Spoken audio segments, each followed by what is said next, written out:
오늘은 조금은 갑갑한 소리를 하려고 합니다. 조금 갑갑할 수도 있고, 뭐 황 목사님도 어쩔 수 없는 그런 사람인가 보네라는 생각이 들 수도 있겠다마는, 제가 명절에 무슨 이야기를 할까, 사실 이것까지 계산하고 지난주에 세 번째 할 때 끝냈고, 하여튼 오늘 무슨 이야기를 할까 하다가 그래도 우리가 이 시간 이 명절에 교회 왔는데 성경에서 이야기하는 그 명절에 대한, 혹은 성경에서 이야기하는 가족에 대한 이야기를 한번 해볼까 합니다. 사실 예상하는 바와 같이 뻔합니다. 무슨 소리 할지는 뻔하지만 그래도 귀 기울여 들어주시면 감사하겠고, 자, 오늘 우리가 읽은 성경이 마태복음인데요. 마태복음에서는 누가 마태복음을 썼게요? 맞죠? 뻔한 질문이죠. 너무 뻔한 질문이고. 그러면 자, 여기서 하나 더 질문.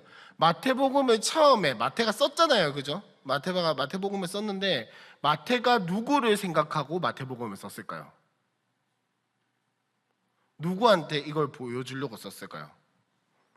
불특정 다수라고 말하면 할 말이 없기는 한데, 그래도 어느 정도 염두에 둔 대상이 있을 거잖아요, 그죠?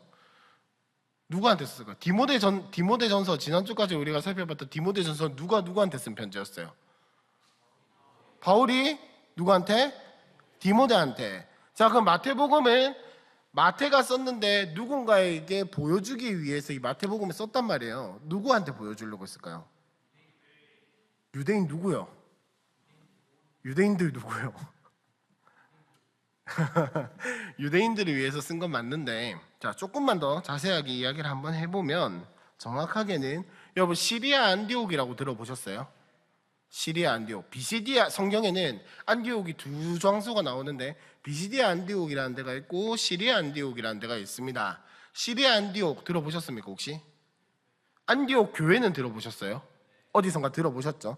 안디옥 교회라고 할 때 그 안디옥이라는 지역이 시리아 안디옥이라는 지역인데, 이 시리아 안디옥이라는 지역은 그 최초로 선교사가 파송이 되었던, 그러니까 바울과 또 여러 선교사님들의 본거지가 되었던 데가 어디냐면 시리아 안디옥이었어요. 자, 그 말인즉슨 시리아 안디옥엔 예수 믿는 사람들이 많다 적다? 많을까 적을까요? 많겠죠. 딴 지역에 비해서 상대적으로 많은 편이었습니다. 자, 시리아 안디옥에 예수 믿는 사람들이 많았는데, 자, 여기서 한 가지만 더 조금 생각을 해봅시다. 거기에 유대인 비율이 많았을까요? 이방인 비율이 많았을까요? 아니, 그냥 이야기하시면 돼요. 제가 뭐 안 맞춘다고 때린대요. 뭐 어떻게 한다는 것도 아니고. 자, 유대인 비율이 많을까요? 이방인 비율이 많을까요? 이방인 비율이 많다. 근데 유대인 비율도 제법, 그러니까 거의 한 반반, 제가 이건 거의 반반 정도의 수준이었어요. 그러니까 유대인 예수 믿는 사람들이 굉장히 많았는데, 문제는 그 로마 정부에서 이 예수 믿는 사람들을 박해하기 시작을 했고, 상당수의 유대인들이 로마라는 중심지를 떠나서 시리아 안디옥으로 많이 이주를 해갔단 말이에요. 그래서 유대인 예수 믿는 사람들이 많았는데, 중요한 건 유대교랑 예수 믿는 거랑 같습니까? 틀립니까? 이것까지 대답 안 해주시면 너무 서운한데. 같습니까? 다릅니까? 다르죠? 예수 믿는 거랑 유대교는 지금도 다르고 그때도 달랐어요. 자, 무슨 말인지 이해하셨죠? 자, 여기까지 잘 생각을 해보시고, 자, 그러면 마태복음을 쓴 마태는 유대인들한테 친화적이었을까요? 적대적이었을까요? 저 대답 안 한다고 안 잡아먹거든요. 대답 좀. 적대적이었을까요? 친화적이었을까요? 적대적이었겠죠. 그러니까 막 이렇게 잡아 죽여야 한다 이건 아니었겠지만, 이 마태복음에서 보면은 예수 믿는 사람들과 유대인들은 철저하게 분리해서 이야기를 해요. 하나님의 교회와 유대인들의 회당은 철저하게 분리해서 이야기를 합니다. 자, 이게 왜 중요하냐? 이게 여기서 지금 오늘 말씀 보는데 왜 중요하냐? 자, 오늘 말씀 눈으로 다시 한번 봅시다. 15장 1절에서부터 9절까지 말씀 눈으로 한번 쭉 읽어보세요. 자, 여기서 약간 그 마태가 그리는 게 좋은 놈, 나쁜 놈이 등장을 해요. 좋은 놈은 누구예요? 왜 이러지? 좋은 놈 누구예요, 지금? 예수님 제자들 나쁜 놈 누구예요? 바리새인이랑 서기관들. 자, 지금 이 말씀에서 보면 예수님의 이야기와 바리새인들의 이야기가 서로 상충한다, 같다? 상충하고 있다, 다르다, 맞죠? 자, 근데 뭘 가지고 지금 싸우고 있는 것 같습니까? 자, 손 씻는 거 가지고 싸우고 있었죠. 자, 이 유대인들은 당시에 특히 바리새인들, 서기관들, 뭐 사두개인들, 뭐 등등등등 이 흔히 말하는 종교 지도자들, 당시에 정치적 지도자들 아닙니다. 정치적 지도자는 로마 사람들이었어요. 왜? 유대인들은 옛날 우리나라 일제강점기 같이 이렇게 속국으로 들어가 있었단 말이에요. 그러니까 정치적 지도자들을 이야기하는 게 아닙니다. 유대인들 중에서 높은 사람들이라고 하면 종교적 지도자들, 바리새인, 사두개인, 뭐 서기관 등등등등 이런 사람들이었는데, 자, 이 사람들은 하나님의 계명을 잘 지키려고 했을까요? 안 지키려고 했을까요? 잘 지키려고 했어요. 자, 그럼 여기서 질문. 이 사람들이 지키려고 하는 말씀을 잘 지키는 것과 예수 믿는 사람들이 잘 지키려고 했던 것과 같을까요? 틀릴까요? 뭐가 다릅니까? 넥타이 메고 계신 임종민 형제, 오늘은 그대가 포인트입니다. 뭐가 달랐습니까? 부끄러워요?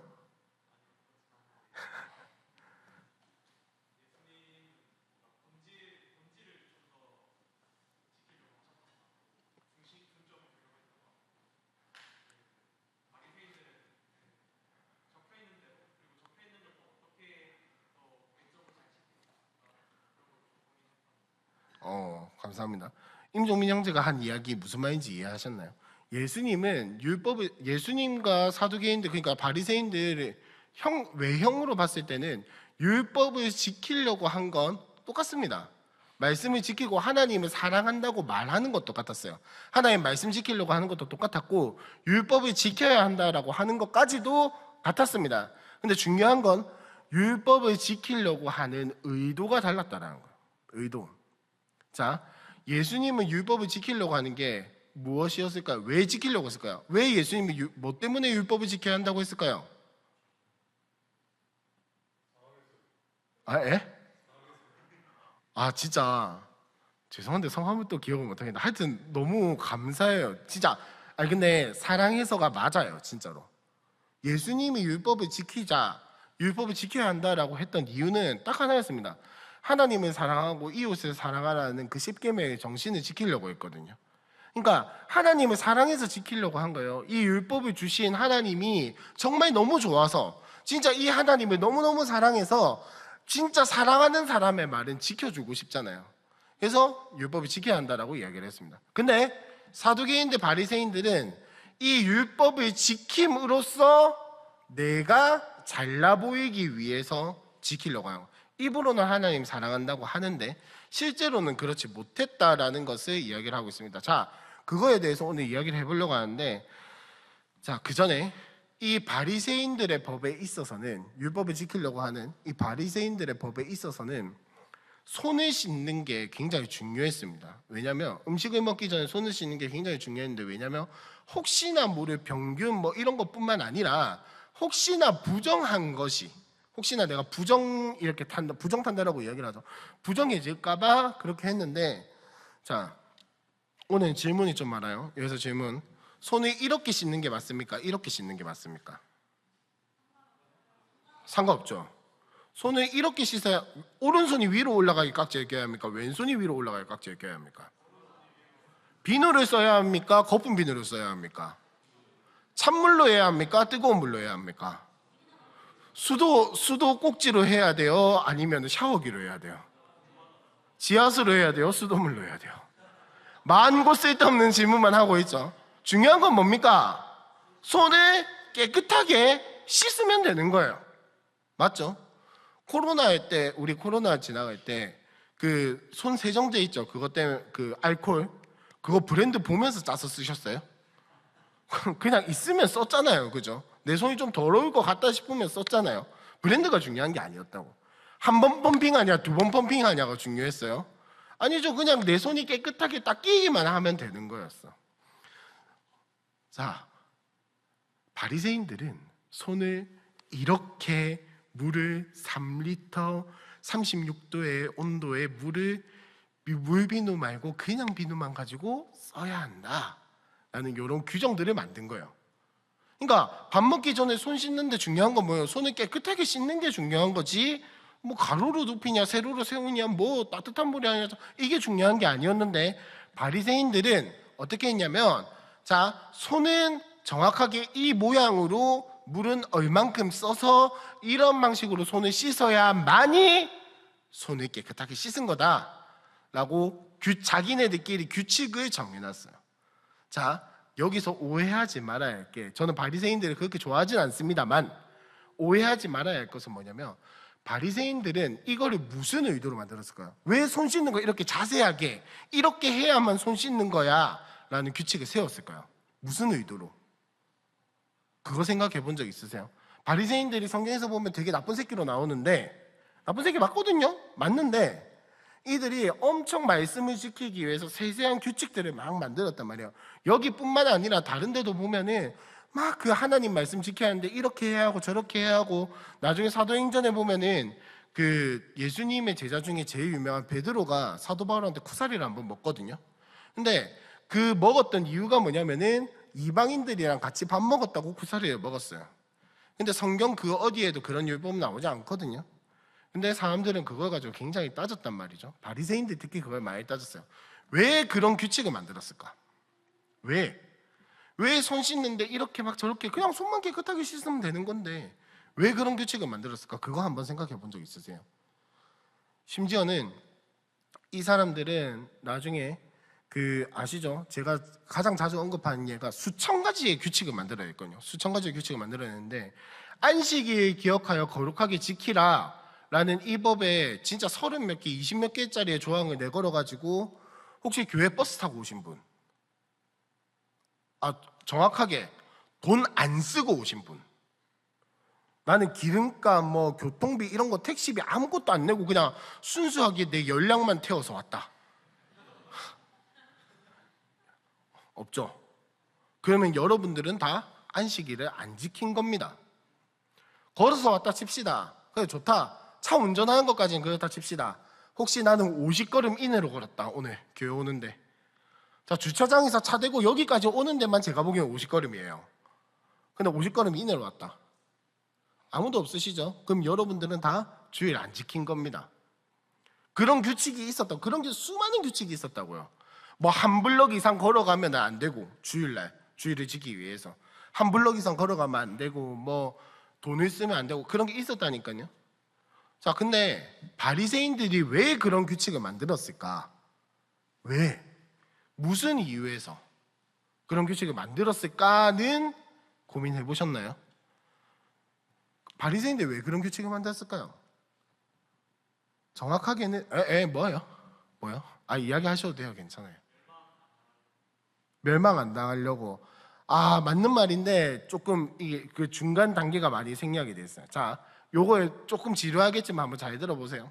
저게 무슨 말이냐면은, 자, 바리새인들은 처음에 이 유대인들이잖아요, 그죠? 유대인들이 그 바벨론에 의해서 남유다가 멸망당하고 나서 얘네가 이제 정신 차려야겠다라는 생각이 든 거예요.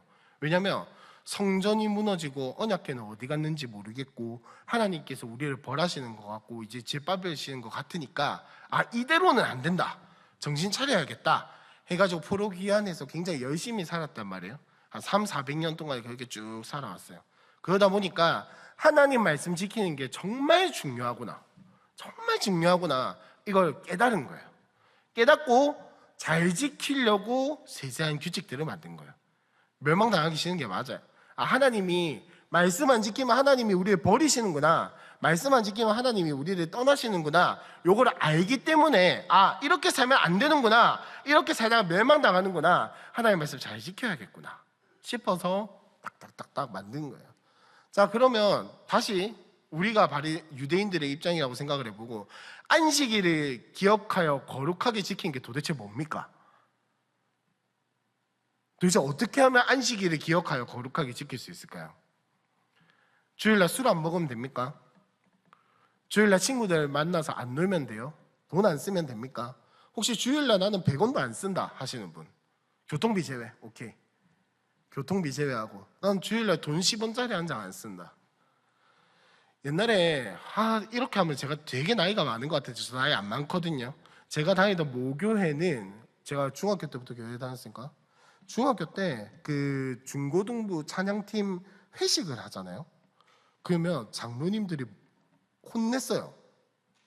주일날 감히 돈 쓴다고. 그래서 옛날에 왜 한 번씩 늦잠 자면 택시 타고 올 때도 있잖아요. 그죠? 택시 타고 가면 교회 앞에서 못 내렸어요. 저기 한 100m 전쯤 내려가지고 나 되게 걸어온 것처럼 택시 안 타고 되게 걸어온 것처럼 살살살살 걸어가야 했었어요. 왜? 주일날 돈 쓴다고 혼났거든요. 여러분 그렇게 하면 주일을 기억하여 거룩하게 지킨 겁니까? 자, 10계명에 보면 내 부모를 공경하라. 오늘 이야기할 거지만 내 부모를 공경하라가 있습니다. 우리 부모님을 공경하는 게 뭡니까? 한 달에 용돈 100만 원? 50만 원? 공경하는 거에 도대체 기준이 뭐예요? 그러니까 이런 것들을 진짜 하나님 말씀을 잘 지켜야겠다 해서 기준을 딱딱딱딱 세워놓은 거예요. 한 달에 용돈 10만 원 이상은 돼야 부모님을 공경하는 거다. 주일에 돈 10,000원 이상 쓰면은 주일날 돈 10,000원 이하로 써야 주일을 기억하여 거룩히 지키는 거다. 이런 식으로 규칙을 하나씩 막 만들다 보니까 그게 수백 가지 수천 가지가 돼버린 겁니다. 근데 이 마음이 변질이 되니까 어떻게 되냐면 이걸 내가 수백 가지 수천 가지를 알고 잘 지켰으니 나는 거룩한 사람이야 라고 하는 착각 속에 빠지기 시작하는 거죠. 자, 그 일례로 뭐냐면은 오늘 말씀에 그 바리새인들과 서기관들이 예수님의 제자들을 지적합니다. 뭐 때문에 지적합니까? 아까 이야기했죠. 손을 안 씻고 밥을 먹어서 지적을 했어요. 그러니까 예수님이 거기에 대해서 반박하시는 거예요. 자, 3절 한번 보시면 대답하여 이르시되 너희는 어찌하여 너희의 전통으로 하나님의 계명을 범하느냐. 이게 무슨 말이냐면 너희는 어째서 너희가 만든 규칙을 지킨다고 하나님 말씀을 어기고 있냐라는 겁니다. 자, 이 사람들이 만든 규칙이 뭐예요? 하나님 말씀을 더 잘 지키려고 하는 이 규칙을 지킴으로 말미암아 오히려 하나님 말씀을 어기고 있다라고 예수님이 이 사람들을 지적을 하시는 거예요. 자, 근데 그래서 예수님이 예로 드신 게 뭐냐면은 자, 4절 다 같이 한번 읽어볼까요? 시작.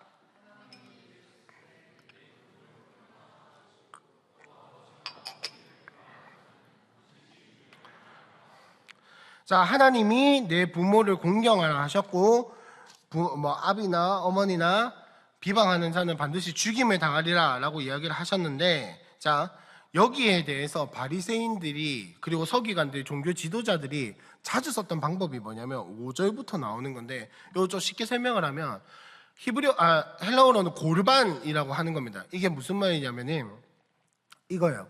자, 예를 들어서 제가 포도밭을 하나 경작하고 있다 칩시다. 왜냐면 여기엔 포도밭 이런 게 많으니까 포도밭을 뭐 한 100평 정도, 예를 들어서 100평 정도 이렇게 하고 있는데 내 부모를 공경하라 라고 하는 이 말씀을 지키려면 내가 거둔 포도의 한 3분의 1 정도는 부모님한테 드려야 하는 거야. 무슨 말인지 이해하셨죠? 근데 3분의 1씩 드리다 보면 아까울까요? 안 아까울까요? 여긴 되게 효자효녀만 계시는군요. 저라면 아까웠을 것 같아요.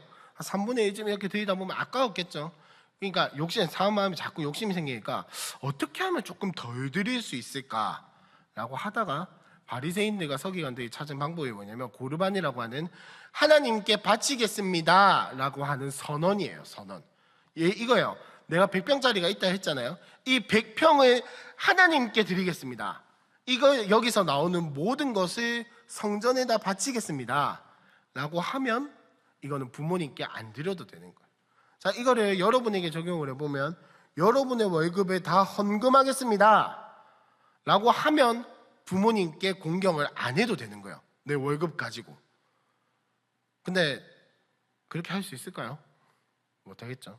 참 재밌는 건 하나님께 드리겠습니다 라고 선언은 하는데 의무는 없어요. 그러니까 내가 내 월급을 다 헌금하겠습니다 라고 선언은 했는데 드려야 할 의무는 없는 거예요. 선언만 하면 부모님을 공경 안 해도 되는 거야. 선언만 하면 부모님께 용돈을 안 드려도 되는 거예요. 이거를 바리새인들이 이용해 먹기 시작하는 겁니다. 바리새인들의 재산이 늘어나고 그 다음에 종교 지도자고 뭐 이렇게 하여튼 제사장들이랑 결탁을 해서 자기의 재산을 불려나가는데, 그 재산이 불려나가는 것이 부모님께 섬겨져야 하는데 부모님을 섬기는 게 아깝다는 생각이 드니까 이거는 전부 내가 교회에다 바치겠습니다 라고 선언함으로 말미암아 면피하는 거죠. 면피하는 거예요. 그러니까 예수님은 그들의 행위를 아시고 지적을 하신 거예요.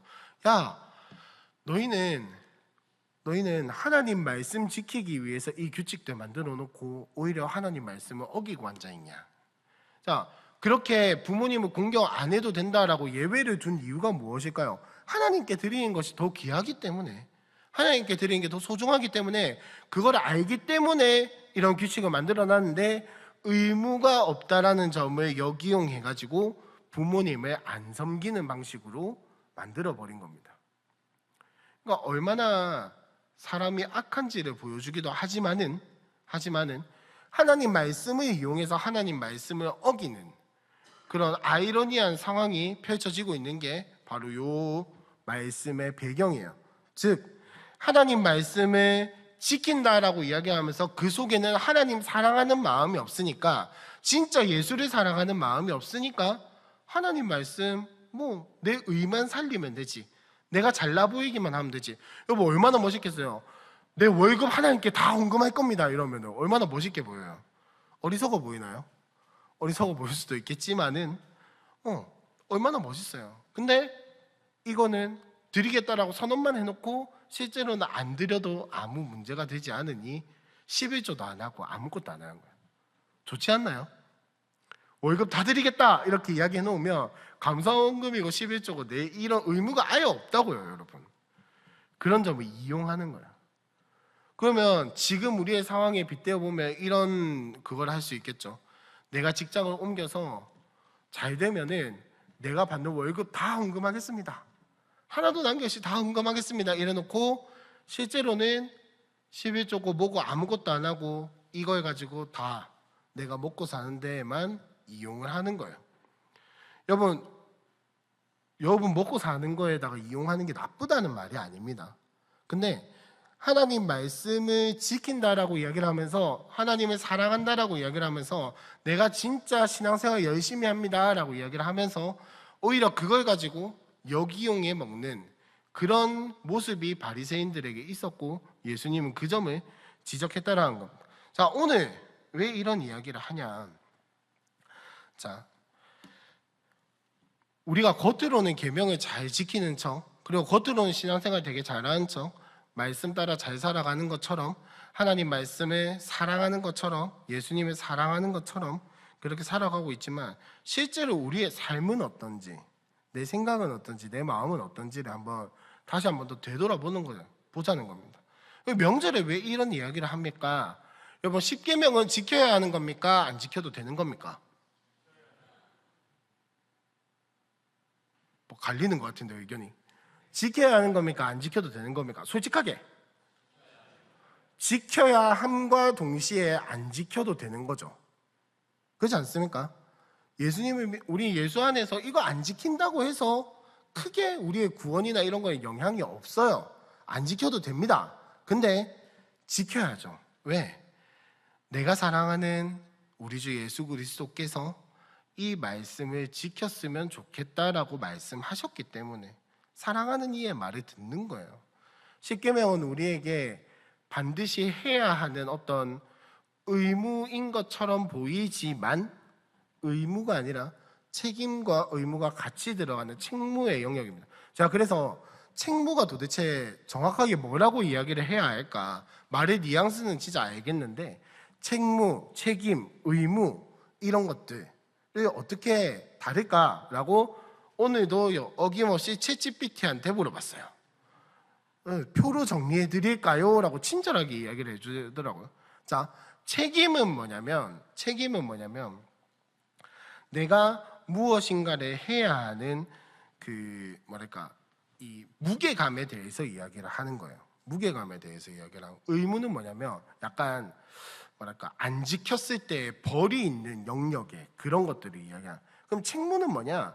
책임과 의무가 같이 들어가는 건데 조금 더 뭐랄까 중요한 것에 대해서 이야기를 할 때, 그러니까 단순히 책임이나 단순히 의무, 그러니까 그런 영역으로 이야기를 할 수 있는 게 아니라 그것보다 훨씬 더 상위의 영역에서 우리가 마땅히 이것을 의무감이 아니더라도 책임을 지고 살아가야 하는 그런 영역에서의 이야기를 할 때 책무라고 이야기를 하더라고요.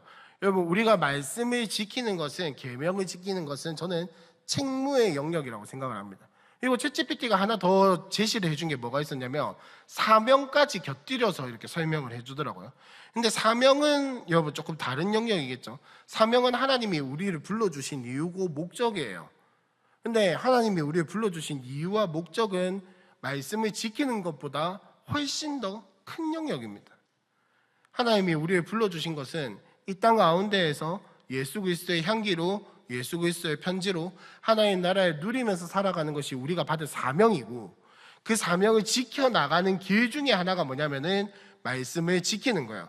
근데 여러분에게 질문을 하고 싶은 것은, 이 명절 맞이해서 제가 아까 좀 깝깝한 이야기를 하겠다라고 이야기를 했잖아요. 우리는 저를 포함한 우리 모두는 진짜 하나님을 사랑하는 것은 잘 하고 있는 것 같아요. 이 명절에 사실 가족들 만나러 간다 하고 어디 놀러 간다 한데 누가 알 거냐고. 그죠? 누가 알 거냐고. 사실 뭐 그렇게 하지 않다 하더라도 여러분, 가족들이 멀리 계신 분들은 그냥 가족들 보러 주말에 가고 뭐 뒤에 놀러 가든지, 하여튼 그거는 여러분이 편한 대로 해도 되는데 굳이 이 주일에 와가지고 예배를 드리는 것 자체가 여러분은 아마도 하나님을 많이 사랑하는 사람들인 것 같아요. 그런데 이웃 사랑하는 건 얼마나 하고 계시냐고요. 분명히 예수님은 우리에게 두 가지를 사랑하라고 했어요. 하나님을 사랑하고 이웃을 사랑하라고 했는데, 여러분 하나님 사랑하는 건 참 잘하는데 저를 포함한 우리 모두는 이웃 사랑하는 거 잘하고 있습니까? 물론 잘하고 있을 수도 있어요. 근데 사람은 본능상 있잖아요. 내가 좋아하는 사람만 잘 챙겨요. 저도 마찬가지예요. 저는 대인관계에서 굉장히 선이 좀 굵고 확실한 사람이라서 선 안에 들어온 사람을 잘 챙기기 위해서 어떻게든 노력하는데, 선 바깥에 있는 사람은 별로 신경을 안 써요, 그냥. 그래서 실제로 저희 아내가 뭐라고 했었냐면, 옛날에는 좀 서운하다라고까지 이야기했었어요. 아니, 당신은 어떻게 그렇게 사람을 어떻게 그렇게 투명인간 취급을 잘하냐고, 그렇게까지 이야기를 했거든요. 왜냐면 제가 정말 싫어하는 어떤 한 분이 계셨는데, 그 분을 저희 아내가 진짜 막 어떻게든 갱생시켜 보려고 챙겼거든요. 나는 그 사람 완전 투명인간 취급했었어. 그러니까 우리 아내가 그분에 대해서 막 이렇게 고민을 이야기하고 어떻게 해야 할지 모르겠다 이야기할 때, 그 포기해라, 그 새끼 안 된다 이러면서 그냥 완전히 그냥 이 세상에 존재 안 하는 사람인 취급을 했었거든요. 그러니까 우리 아내가 왜 자기 이야기 안 들어줘서 서운하다고 막 그렇게까지 이야기할 정도로 저는 그런 사람인데, 이런 사람들의 특징, 선 안에 있는 사람은 진짜 지극정성으로 챙기는데 선 바깥에 있는 사람이면 챙겨야 함에도 불구하고, 내 이웃임에도 불구하고 하나님 말씀은 모르겠고 없는 사람 취급을 해버린다는 거예요. 여러분, 우리는 하나님 사랑하는 거 참 집중을 하고 막 애를 쓰고 하는데, 물론 하나님 사랑하는 게 1순위고 잘해야 합니다. 그런데 예수님은 하나님만 사랑하라고 한 게 아니라 내 이웃을 내 몸과 같이 사랑하라라고 분명하게 말씀하셨어요. 이것이 크고 첫째는 계명이고 둘째는 그와 같으니라고 분명하게 이야기를 하셨단 말이에요. 근데 우리는 이웃을 사랑하고 있습니까? 그리고 가장 가까운 이웃인 가족을 사랑하고 있냐는 거예요. 자, 오늘 예수님은 이런 부분들에 대해서 바리새인들에게 지적을 하시면서, 자, 6절에 보시면 그 부모를 공경할 것이 없다 하여. 자, 이게 무슨 말이냐면 아까 하나님께 드림받았다라고 선언하면 부모를 공경하지 않아도 된다라고 이야기를 했죠. 부모를 공경 안 해도 되니까 너희의 전통으로 그들이 만든 규칙으로 하나님 말씀을 폐하는도다라고 이야기를 합니다. 그 다음에 예수님이 7절에 이 바리새인들과 이렇게 행동하는 사람들을 보고 뭐라고 이야기를 하냐면 외식하는 자들아 라고 이야기를 합니다. 외식하는 자들아 라고 이야기를 하는 것은 입으로는 하나님을 사랑하고 따른다고 말하지만 실제 그들의 삶에서는 전혀 하나님을 경배하지 못하고 있는 것을 이야기를 하고 있는 거예요. 행위로는 되게 잘 따라가고 있는 것 같은데 마음으로는 전혀 따라가고 있지 못함을 말하는 게 바로 외식하는 자들이라는 표현입니다. 실제로 이 단어는 가면을 쓰고 있는 사람이라고도 쓰인다고 합니다. 그래서 이 단어는 고대 그리스에서 연극에서의 배우, 연극하고 있는 배우 있죠. 그리고 자신이 왕이 계승자라고 주장하는, 실제로는 아니지만 자기가 왕자라고 이야기를 하는 그런 사람들에게 조롱하듯이 쓰이는 말이 바로 외식하는 자들이라는 겁니다. 그래서 외식하는 자는 진짜로 그 속에 존재하는 것과는 다른 모습을 보여주는 사람을 이야기하는 거예요. 실제 자기와는 전혀 다른 것을 보여주고 있는 게 외식하는 자들이고, 이 바리새인들도 마찬가지로 실제로는 하나님을 사랑하고 있지 않으면서도 하나님을 사랑하는 것처럼 보여주고 있는 이들이 바로 외식하는 자들이라는 겁니다. 여러분, 이 명절에 우리가 가족을 정말 사랑하고 있는지, 진짜 내가 내 이웃을 사랑하고 있는지 한번 생각해 봤으면 좋겠어요. 왜냐하면 추석은 무슨 명절이게요, 여러분? 고유 명절이긴 하죠. 그래, 우리나라에만 있으니까. 근데 속에서 불이 나네요 또. 자, 추석은 뭘 기념하는 명절입니까? 추수 또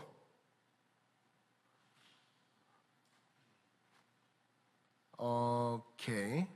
자, 이 추석이라고 하는 명절은 추수를 기념하고, 또 정확하게는 추수를 기념한다기보다는 이제 열매가 많이 맺히는 시기잖아요, 그죠? 첫 열매를 딴 것을 기념하는 게 정확하게는 추석의 원래 본 그거기는 해요. 지금 벼 안 베거든요. 아직 벼 벨 때가 아니에요. 벼를 이제 추석을 쇠고 나서 벼를 쫙 베는 거예요. 쫙 베고 본격적인 추수를 시작을 하는데, 이제 어느 정도 결과물이 보이잖아. 그러니까 이 추수를 참 잘하기 위함과 동시에 이 추수가 잘 될 것을 기념하고 소원하는 의미에서 그 대보름달 있죠. 지금 대보름달 뜰 때잖아요. 요거를 이제 기념을 하는 게 추석의 의미다. 자, 그러면 이 명절에 다 같이 모여가지고 추석에 무슨 떡 만듭니까?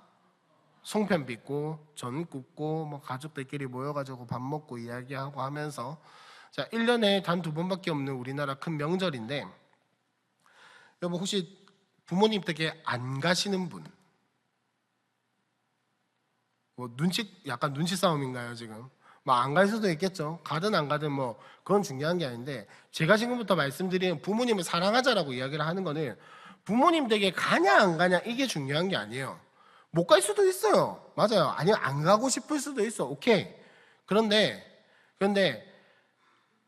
이 부모님을 주신 분이 누구신가를 한번 생각해 보라는 겁니다. 나에게 가족을 주신 분이 누구신가?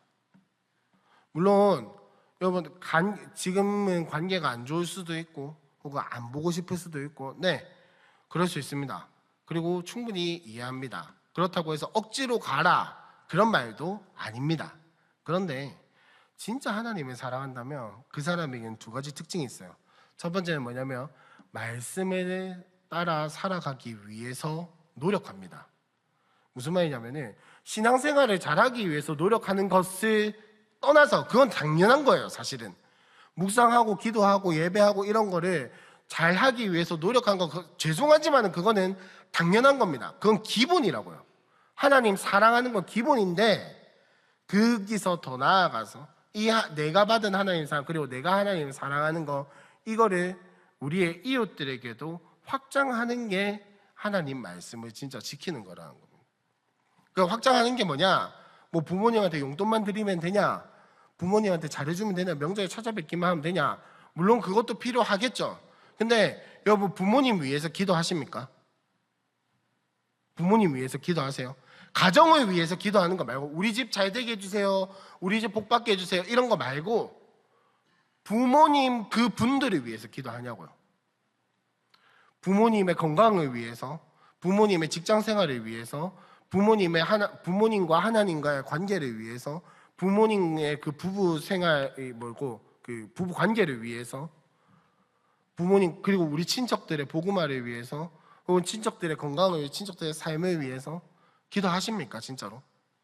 그냥 뭉뚱그려서 기도하는 거 말고요. 그냥 우리 가정 다 보고 예수 믿고 이런 거 말고 진짜 내 셀럼 붙잡고 기도하듯이 기도하십니까? 기도하시냐고요. 물론 부끄럽지만 저도 그렇게까지 자주 기도하진 못해요. 그런데 부모님을 사랑한다라고 이야기를 하면서 그냥 돈만 띡 주고 끝, 그냥 찾아뵙고 얼굴 좀 보고 인사 나누고 끝, 부모님한테 선물 드리고 끝, 그래 놓고는 용돈 주고 뒤돌아서서 나오면서 엄마한테 불평하죠. 참 저도 좀 부끄러운 게, 사실 저는 막 그렇게 살가운 아들이 아니에요. 그렇게 살가운 아들도 아니고 그냥 부모님한테 일주일에 한 번 전화하면 많이 한 거지라고 생각하는 그런 아들인데, 그래도 그런 행동들도 물론 필요하다마는 뭐 이런 아들이 기도를 하면 얼마나 하겠습니까? 그러나 진짜 우리가 기도가 뭐 최고의 뭐다 이렇게 웃으면서 이야기하면, 세런들도 그렇게 이야기하고 뭐 세런들을 위해서 기도하는데, 내가 세런들을 위해서 해줄 수 있는 게 뭐냐? 뭐 돈이 있냐 뭐가 있냐, 밥도 못 사주는데 기도라도 해줘야지, 이런 마음으로 부모님을 사랑하시냐는 겁니다. 가족을 사랑하냐고요. 그러니까 우리는 너무 이 바리새인들 같이 부모님을 사랑하는 거예요. 그냥 용돈 주면 되겠지, 그냥 얼굴 찾아뵈면 되겠지, 같이 밥 먹으면 되겠지, 그냥 앉아서 이야기하면 되겠지. 여러분, 이게 바리새인들이랑 뭐가 다르냐고요. 뭐가 다르냐고요. 물론 갑자기 살가워질 수는 없겠죠. 갑자기 이번 명절부터 나는 부모님한테 살가워지겠다 이렇게 할 수는 없겠죠. 그런데 적어도 진짜 하나님을 사랑하고 진짜 말씀을 따르기 위해서 노력한다면 우리가 적어도 부모님을 위해서 기도부터는 시작해야 하지 않겠냐는 겁니다. 아무리 믿고 아무리 마음에 좀 그한 게 있어도 기도부터 시작해야죠. 그리고 두 번째로 진짜 하나님을 사랑하는 사람은 특징이 뭐가 있냐면, 하나님이 주신 것을 귀하게 여깁니다. 여러분 다니는 직장 귀하지 않습니까? 안 귀해요. 언제든지 뭐 떠나고 싶은 약간 사직서 마음속에 품고, 여러분 가지고 있는 물건들, 여러분 가지고 있는 뭐 소유들, 그리고 자동차 이런 거 귀하지 않습니까? 누가 본넷 두드리면 열받지 않습니까? 예.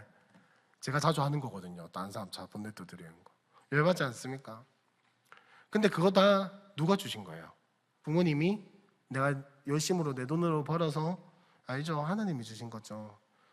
근데 그런 차와 이런 것들은 귀하게 여기는데 여러분의 가족은 진짜 귀하게 여기고 계십니까? 명절에 만나면, 솔직하게 말해서 명절에 가족들 만나는 거 귀찮아요, 즐거워요? 그쵸? 귀찮은 물론 두 가지 마음이 다 있겠지만, 물론 귀찮은 마음도 있고 즐거운 마음도 있겠지만 귀찮은 마음이 클 때가 제법 많죠. 솔직히 귀찮죠. 멀리 가야 하는 사람들 얼마나 더 귀찮아요. 차 막히는 거 걱정해야 하고, 기차표는 뭐 2주 3주 전부터 예약해가지고 매진되면 뭐 어떻게 가니 막 발망동동 구르면서, 그렇다고 막상 또 가면 재밌냐? 그것도 아니야. 미치고 환장의 노릇이죠. 돈 써서 가야 하는데 즐겁지도 않아. 그런데 물론 그런 마음이 든다 할지라도, 만약에 그게 뭐 신차를 가지러 가는 길이다, 새 집을 계약하러 가는 길이다, 얼마나 좋겠어요. 근데 그런 신차와 새 집은 주시면은 하나님 감사합니다, 하나님이 주셨습니다, 뭐 감사헌금도 하고 뭐도 하면서 부모님에 대한 감사는요, 물론 저라고 잘하는 건 아닙니다. 잘하는 건 아닌데, 진짜 하나님을 사랑한다면 진짜 내가 하나님 말씀 따르고 싶고, 진짜 내가 하나님 그 사랑에 젖어가지고 어떻게든 내가 예수님 닮아가고 싶으면 왜 하나님이 나에게 주신 가족은 귀하게 여기지 않냐는 겁니다. 이건 저에게도 던지는 질문이기도 해요. 명절에 무슨 설교를 할까 참 고민을 많이 했습니다. 참 고민을 많이 했고, 뭐 뒤적뒤적 하다가 어느 순간 가족이라고 하는 것들이 점점 개념이 시대적으로 희미해지고 있기도 하고, 저도 이제 집에서 나와서 산 지 좀 오래되다 보니까는 옛날에는 부모님을 안 보면 뭔가 좀 마음이 불편하고 그런 구석이 있었는데, 이게 점점 이게 없어지더라고. 불편한 게 점점 없어지더라고요.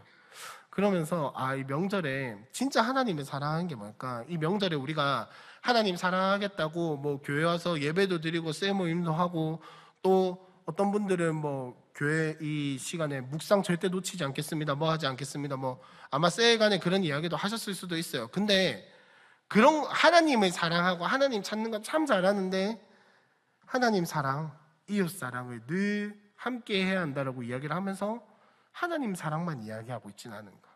이웃 사랑, 나에게 주신 진짜 가장 가까운 이웃, 그리고 가장 하나님 사랑을 잘 보여주고 잘 느끼게 해주는 나의 이웃, 우리 가족은 명절에 가족들 만나러 가잖아요. 이 명절에 우리가 정말 이 가족은 사랑하고 있는가, 요런 생각이 들더라고요. 그래서 진짜로 사랑하는 우리 함께하는 교회 청년 여러분, 우리 에베소서 말씀을 한번 같이 읽었으면 좋겠습니다. 6장 1절부터 4절까지인데 다 같이 한번 읽어봅시다. 시작.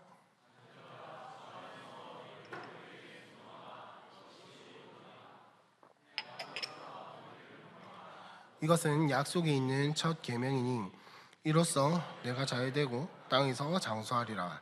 또 아비들아, 너희를 놀게 하지 말고 오직 주의 교훈과 훈계로 양육하라. 자, 부모와 자녀의 관계를 이야기를 할 때 우리는 주로 4절의 말씀만 가져와서 이야기를 합니다. 아비들아, 자녀를 노엽게 하지 마라. 실제로 저는 한번 써먹어 본 적이 있어요. 엄마, 노엽게 하지 마라. 에베소서에 나와 있다. 자녀 노엽게 하지 말라 했다. 물론 우스갯소리를 한 거긴 하지만, 우리는 주로 4절은 참 좋아하는데 1절은 그다지 안 좋아하죠. 6장 1절 다 같이 한 번만 더 읽어보겠습니다. 6장 1절 시작.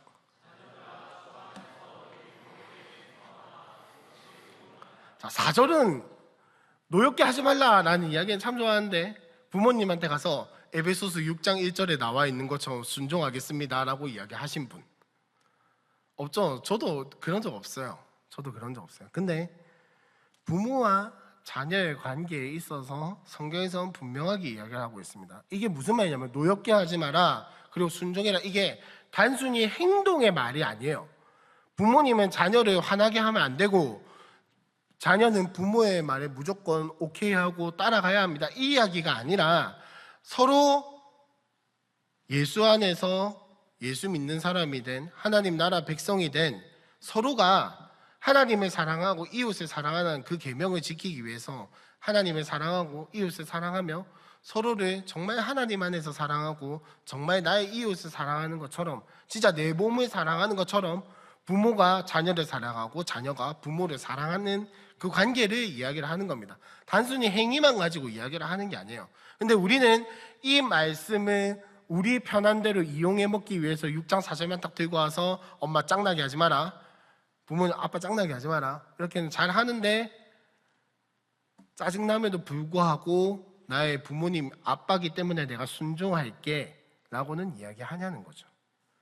너무 마음에 안 들고 너무 화가 나지만 그래도 어머니이기 때문에 예수 믿지 말라 하는 거 아닌 이상이야 내가 순종해 보겠습니다 라고 하냐는 거예요. 저도 잘 못하기 때문에 이거는 여러분 질책하는 것도 아니고 책망하는 것도 아닙니다. 근데 이제 곧 가족들을 만나러 갈 테고, 또 몇몇 분들은 시댁과 처가에 조금 약간 이를 악물고 가야 하는 분들도 계실 텐데 쉽지 않겠죠. 가족들을 만나서 쉽지 않은 분들도 많을 겁니다. 근데 그 가족이 물론 내 감정과 내 이런 걸 봤을 때는 진짜 의절하고 싶고 그냥 손절하고 싶은 게 우리의 마음이다마는, 한 번만 더 생각을 해봤으면 좋겠어요. 이 가족 또한 하나님이 주신 가족인데, 하나님, 내가 이 가족을 어떻게 사랑할 수 있을까요?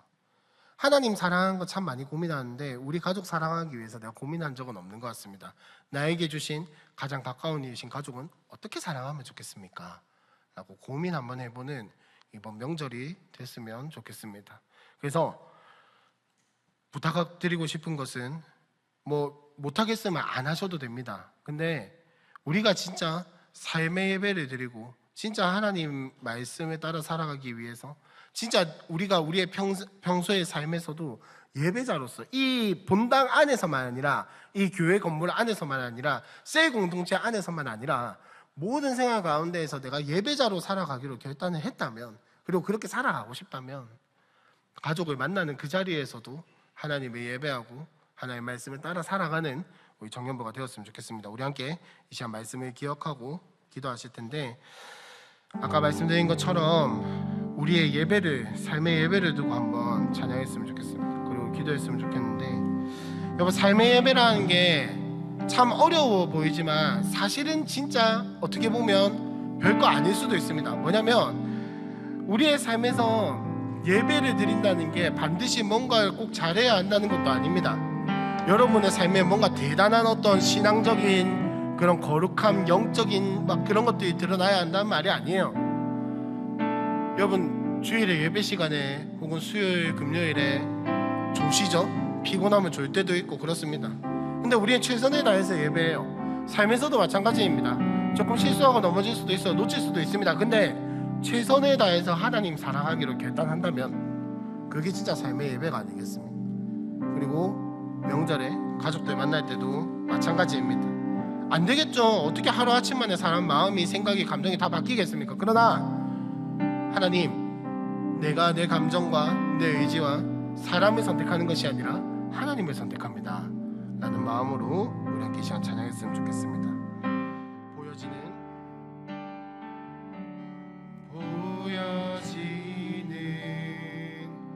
예배 아닌 마음으로 드리는 예배,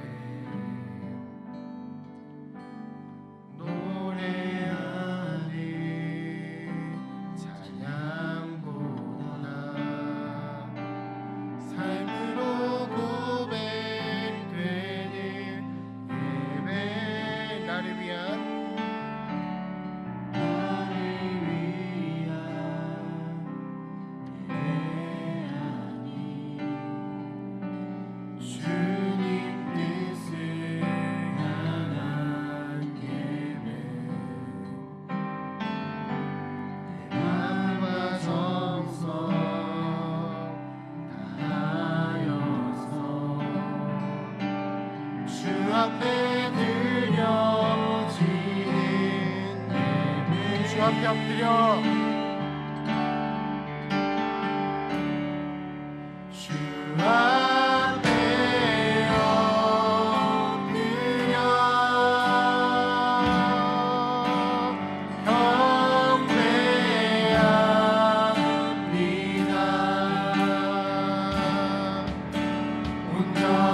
시간 한번 기도했으면 좋겠는데,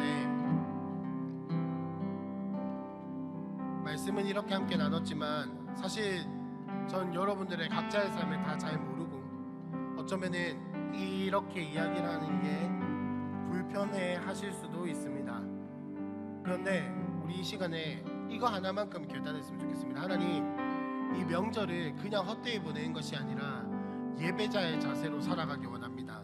하나님, 이 명절에 뭐 쉬어야죠. 빨간 날인데 쉬어야죠. 근데 하나님, 쉬는 것 또한 하나님을 선택하고 그 하나님 안에서 내가 쉬길 원합니다. 하나님, 쉰다고 해서 하나님마저 포기하는 것이 아니라 하나님을 선택함으로 그 안에서 참된 안식과 평안을 누리게 하여 주시옵소서. 내 생각과 내 감정과 내 마음대로 살아가는 휴일이 아니라 하나님을 선택하고 그리스도인답게 휴일을 보낼 수 있도록 주님, 우리의 마음 가운데 새 힘 더하여 주시고 무엇을 결단하고 무엇을 선택해야 할지를 깨닫게 하여 주시옵소서. 우리 함께 주여라고 한번 간절히 부르짖고 기도하겠습니다. 주여!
하나님 감사합니다.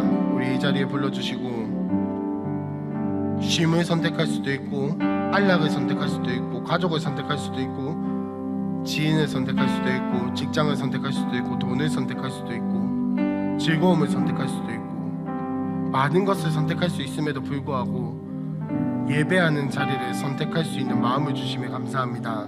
하나님, 이 시간 한 가지 결단합니다. 이 남은 휴일을 보내는 동안 물론 쉬어야 하고 또 즐거운 시간을 보내야 하고 재밌는 시간을 보내기도 해야겠지만 주님, 그 안에서 예수를 선택하기로 결단합니다. 하나님을 선택하기로 결단합니다.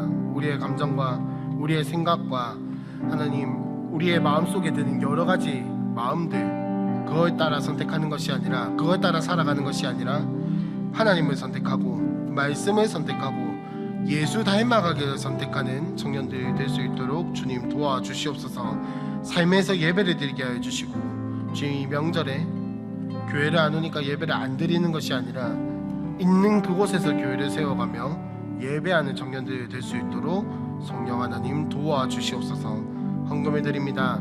이 헌금을 드린 손길 위에 성령 하나님 함께하여 주시고 휴일 보내는 동안 건강하고 안전하게 오고 가는 길 지켜주시고 푹 쉬어서 다시 한 번 더 새 힘을 얻어 영적인 새 힘, 육적인 새 힘을 얻어 다시 한 번 더 살아갈 수 있는 힘을 더하여 주시옵소서. 무엇보다 주님이 주인이라고 고백하고 헌금을 드렸사오니 이 인생들을 책임져 주시고 하나님이 주인이 되어 주셔서 가장 선한 길로, 가장 완전한 길로 이끌어가 주시옵소서. 모든 것 예수님의 이름으로 기도합니다. 아멘. 지금은 우리 주 예수 그리스도의 은혜와 하나님의 사랑과 성령님의 동행하심이 명절에 가족들과 함께하며 삶의 예배를 선택하는 모든 이들에게 지금부터 영원토록 항상 함께 있을지어다.